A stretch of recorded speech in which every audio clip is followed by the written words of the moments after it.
তুমি কি পাগল হয়ে গেছো? 4,000 টাকার বিছালে তুমি 8,000 টাকা দিয়ে কিনতে চাও? গরু তো না টাকা তো, তুই এত কথা করছিস? তা নাই হোক, আমার বন্ধুরা 3500 করে বিক্রি করেছে, আর নাই 4,000 হইলো, তুমি 8,000 টাকা দিয়ে কেমনে কিনতে চাও? এ তোর কাছে অত কথা শুনতে যাচ্ছি না। এ নাইত ভাই আসেন, আপনার টাকা নিয়ে যান।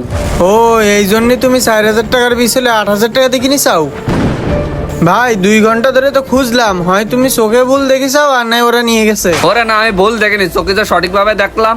ওস্তাদ এইভাবে চলতে থাকলে মাসে 5,000 টাকা ইনকাম করা কোনো ব্যাপারই না। ওরে হ্যাঁ, 1800-2000 টাকা করে বিচলি কিনবো, বাড়ি এনে মুঠো ছোট ছোট করে বেচবো, আর এরকম ভাবে সিস্টেমে বেশি ফেলবো। ওস্তাদ আপনি যা কইলেন ওই সিস্টেমে তো কাজ করলাম, কাজটা খুব সাবধানে করতে হবে, আশেপাশে লোকজন না দেখে ফেলায়। হয়ে গেছে, ব্যান্ডটা উল্টে ফেলায়, যাক টাকা হাতে। ভাই হয়ে গেছে। পরে ওই বুদ্ধি না খাটালি তো এই টাকাগুলো সব মাইর যাইতো, আর এই টাকা তো মনে কর বিদেশ যাওয়ার টাকা, বুঝ করে দিতিবে না। এই দেখো আর 1 গল্লা আছে, কই নেই তো। হায় রে, তাহলে আমার এইভাবে টুপি দিয়ে গেল।